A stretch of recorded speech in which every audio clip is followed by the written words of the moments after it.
In this video, we're going to talk about the second type of problem solving using rational equations. And the second type that we're going to talk about are uniform motion problems or distance, rate, time problems. Okay, so it's important to remember that when you're working with these problems, distance is equal to your rate times your time, or if you solved that equation for t, you would have time is equal to your distance divided by the rate. And that will come in very handy for us here. Okay, so let's consider this problem. Bob can row his boat at a rate of 5 miles per hour in still water. So that means if the water is completely still, like on a lake, for example, no wind or anything. On a river, however, it takes Bob the same amount of time to row 5 miles downstream as it does to row 3 miles upstream. And what we want to know, what is the speed of the river current, or the rate at which it's flowing? So the first thing is we're going to say, let x represent the unknown quantity. So x is our speed of the river. Okay? Meaning how fast is the river flowing? Okay? And then if we can, we're going to write other quantities in terms of x, meaning are there other things we don't know? Well, sure. What we don't know is how fast Bob rows downstream. We know how fast he rows in still water, but we don't know how fast he rows downstream. And we don't know how fast he rows when he's going upstream. So things to remember, if you're going downstream, he is going with the current. And with the current means the current is actually helping him move faster. Okay? Whereas if he's going upstream, he is going against the current. And what that means is that the current is actually slowing him down. So in theory, if he can row 5 miles per hour in still water, when he's going downstream, he's going to go faster than 5 miles per hour. But when he goes upstream, it's going to actually take him, he's not going to be even able to go that fast because the current is working against him. So what we do is we say for downstream, his rate is going to be his still water rate plus however fast the current is pushing him. And when he's going upstream, it is again his still water rate, but minus the rate of the current, because that's going to actually slow him down. Okay? That one you might have to think about for a minute and wrap your head around. Okay? And now we're going to put the information that we know from this problem, we're going to put it into our table, make it a little bit easier for us to come up with the equations. So the question is, what is the distance that he travels downstream? Well, from the problem we see that the distance was 5 miles.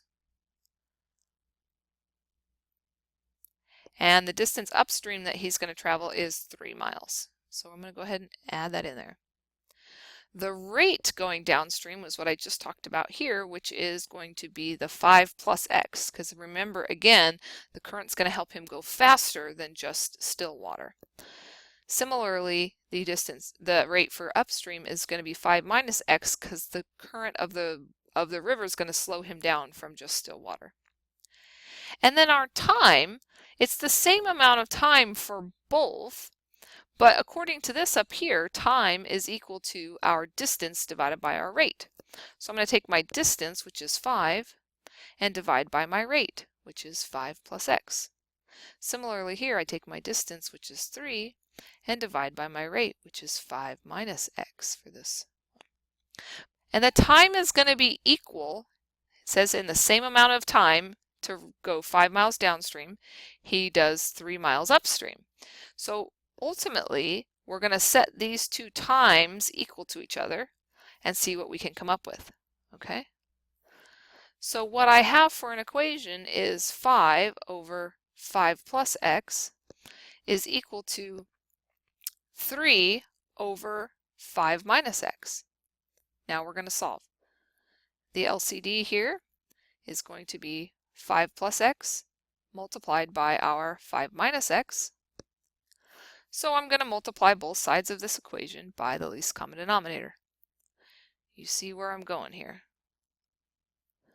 And 5 minus x, 5 plus x, and 5 minus x, with the intent of canceling these out. Okay, so what do I get? Well, here on this side I have 5 times our 5 minus x. And on the other side I have 3 times 5 plus x.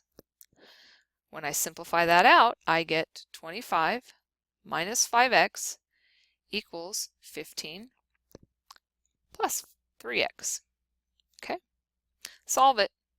You know how to do that. I have good faith in you. So what do we get? I like to do both of these steps at the same time. Not exactly sure why, but it works out okay.